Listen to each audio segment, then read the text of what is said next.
I really enjoy playing stealth-based action games, always have. And The Last of Us provided some really cool stealth-based stuff. And then obviously there's sequences where it's just full-on crazy. And then completely separate from that was the experience I had of watching what I hesitate to use the word cutscene because it diminishes, I think, what you guys did, which was to create a passively experienced work of art with narrative and character relationship that I could watch like a show or like a movie. The first 5 episodes of HBO's Naughty Dog's The Last of Us are some of the best TV I've ever seen. But those 4 words from showrunner Craig Manzin explain exactly why the back half of the show did not leave me a hollow husk of a man like the ending of the game did. The cutscenes and the gameplay are not completely separate. In fact, it was the gameplay of The Last of Us that connected me to the story in a way that the show failed to replicate. To be fair, I think that a lot of people, especially now, see The Last of Us the same way that Manzin does. When the HBO show was first airing, I remember a lot of tweets floating around saying that The Last of Us the show was definitively, provably better than The Last of Us the game.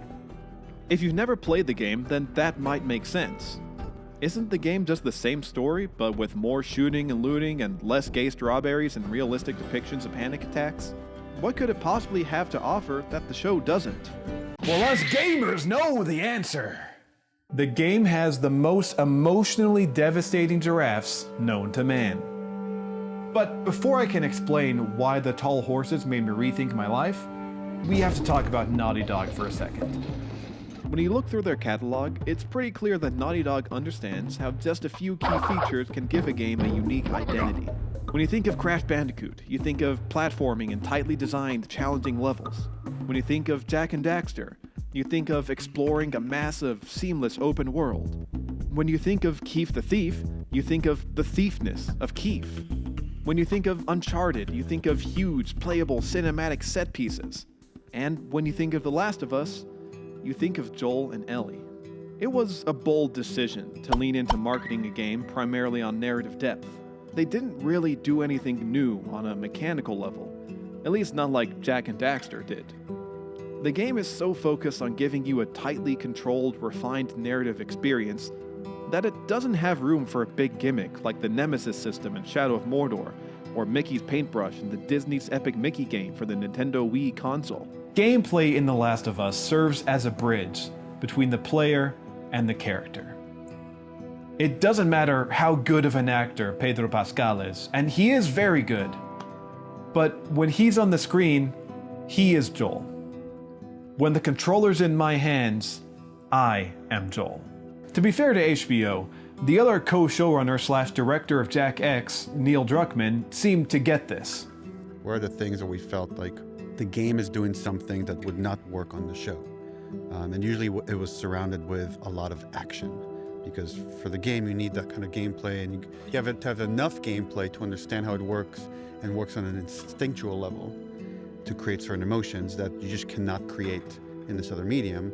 It seems like some people involved in making the show didn't understand that connection. That's what bothers me about what Craig Manzin said in the podcast, and about the show as a whole. The Last of Us is not a series of cinematics interrupted by jumping and pressing the circle button once every half hour. Even Metal Gear Solid is not a series of cinematics interrupted by jumping and pressing the circle button every half hour. In Metal Gear Solid, you do it every hour and a half. Even though they may not recognize it, players are invested in those cutscenes because of the gameplay. So, how'd they do it? How did Naughty Dog make me personally become Joel Last of Us? There are hours and hours of content out there about this exact question by people who are far better critics and writers than me. For now. But there are 3 things I can think of that defined the Joel Miller experience for me. First, Joel's a dad. Now, to be fair, this one is extremely specific to me, My paternal instinct kicked in full force at the age of 13, and since then, every major decision I've made has been in some way influenced by my desire to be a cool dad. As such, I'm a sucker for any story about dads. I can make myself tear up just thinking about the Goofy movie. So when this game started out with Joel's sad dad backstory, yeah, I took it, hook, line, and sinker. I'm in, buddy. Fatherhood is a major theme expressed through the mechanics of the game. There are a lot of games that try to express a specific kind of bond between one responsible person and the vulnerable little thing they have to protect. Usually, it's not very fun. If you've ever been excited over the prospect of an escort mission, you probably already work at Ubisoft. Neil Druckmann said that one of his biggest inspirations for the game was Ico, a game where you spend most of the time holding a girl's hand and guiding her through a big, dangerous castle. A commitment expressed mechanically by requiring you to constantly hold a button. But Joel never holds Ellie's hand. Ellie is never treated as truly helpless. Even in the most overwhelming fights against dozens of enemies, you never worry about her. She can run around like a headless chicken in every stealth encounter and still come out fine. Naughty Dog took a different approach to the mechanical expression of fatherhood. Instead of focusing on a child's weakness, they focused on her growth. Instead of starting out as a liability that you're constantly having to run and save, Ellie at the beginning of the game is just kinda there.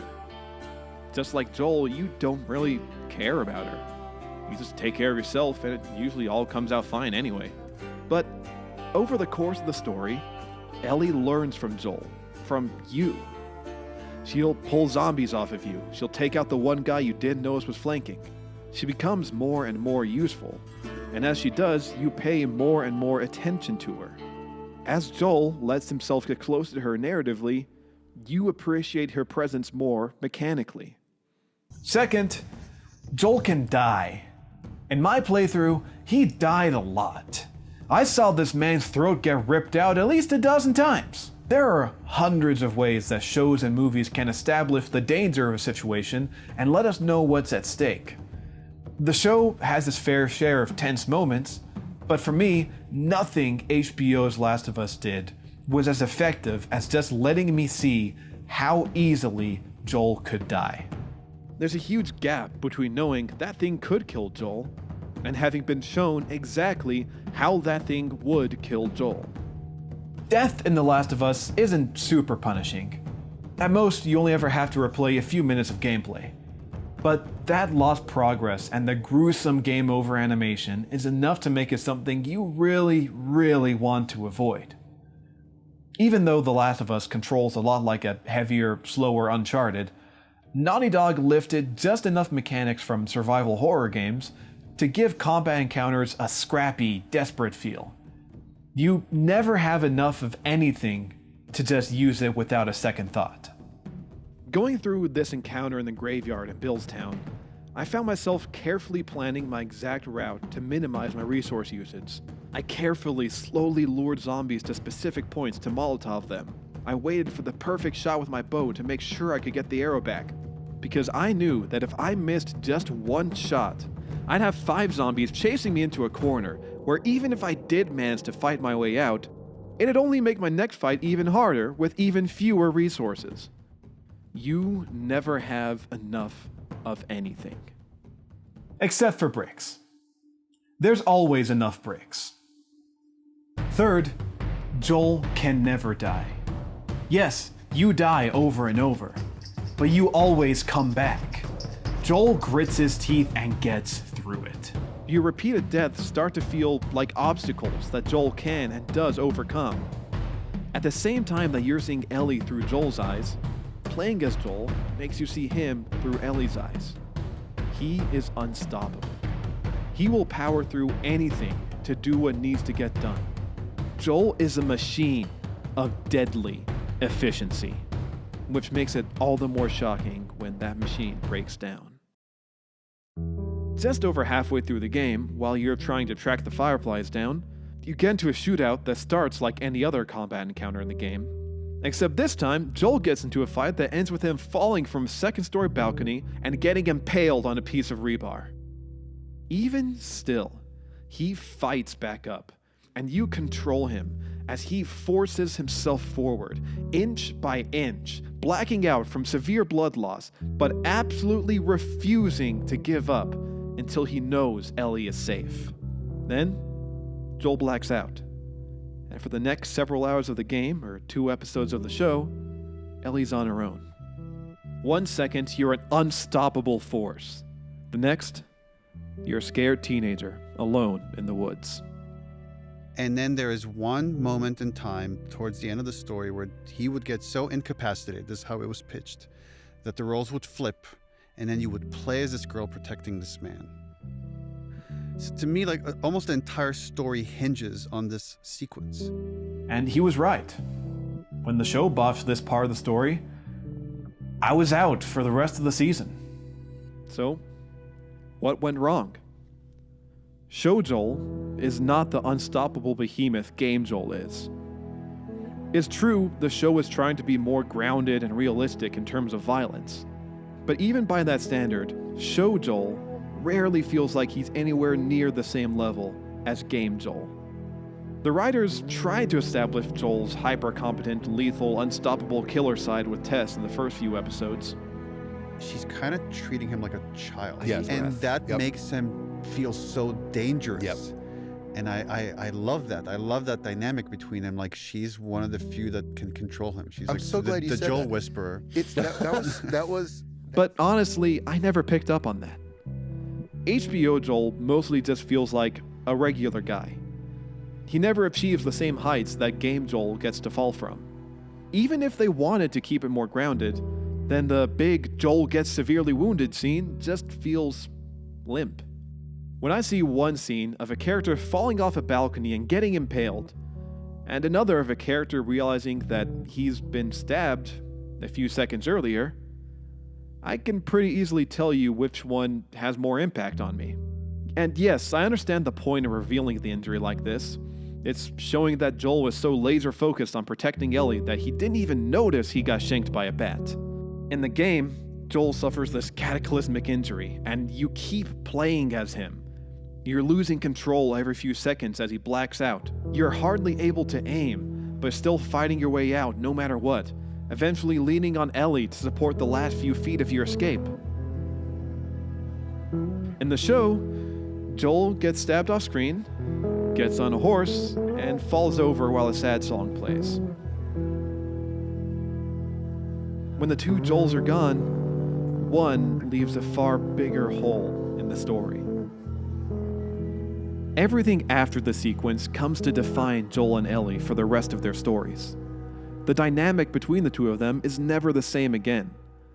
I can only assume that's what Neil meant when he said that almost the entire story hinges on this sequence. Ellie is on her own. Joel is festering away in a basement. They go through all the things that you know they go through. I know who's clicking on this video. And then they get to Salt Lake City. And so we come back to the giraffes. I like the giraffes. Craig likes the giraffes. Everyone loves the giraffes. Everyone knows the giraffe scene is great. But once again, I just don't think Craig understands why the giraffes are so special. that moment was entirely a cutscene. There wasn't really anything playable in the giraffe moment in the game. It was a cutscene that you watched as television. And I didn't see a reason to not repeat it perfectly because I thought it was perfect. This is entirely wrong. Yes, there are cutscenes, but for the most part, you're playing the game. You're not fighting or doing any ladder puzzles, but you are controlling Joel. It's almost the end of the game, and you and Ellie are going through a building to get to the Firefly Hospital so they can do the operation to find a cure. Ellie is understandably quiet after all the everything she went through while Joel was recovering. Suddenly, she sees a giraffe out the window, and for the first time, you're following her. She's growing up, going off on her own. In this moment, she doesn't need you to be her violent protector anymore. And by the time you get to the roof and see her standing, looking at the Salt Lake City skyline, you almost believe that things can be normal. that you two can just stay together and be fine. This is the hardest part of the entire game for me. Having played both games, I know that this is the best things will ever be between the two of them. This just might be the last good moment they have together. And I never want to move on from this moment, right here. Just me and Ellie.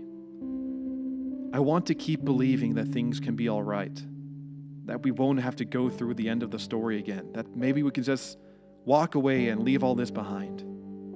And because this isn't a cutscene, I can stay right here thinking that for as long as I want. And moving the left analog stick is unspeakably hard for me to do.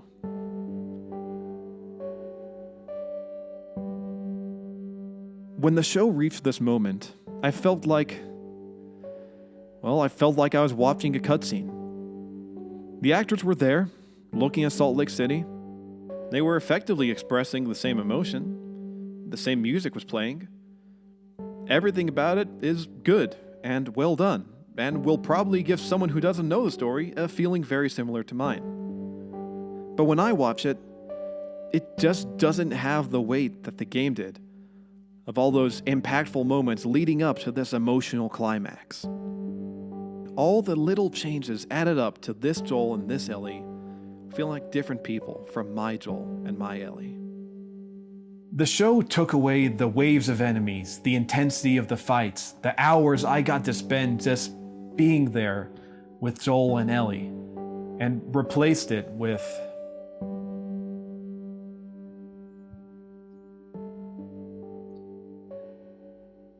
HBO's The Last of Us told me a good story. Naughty Dog's The Last of Us got me to tell it to myself.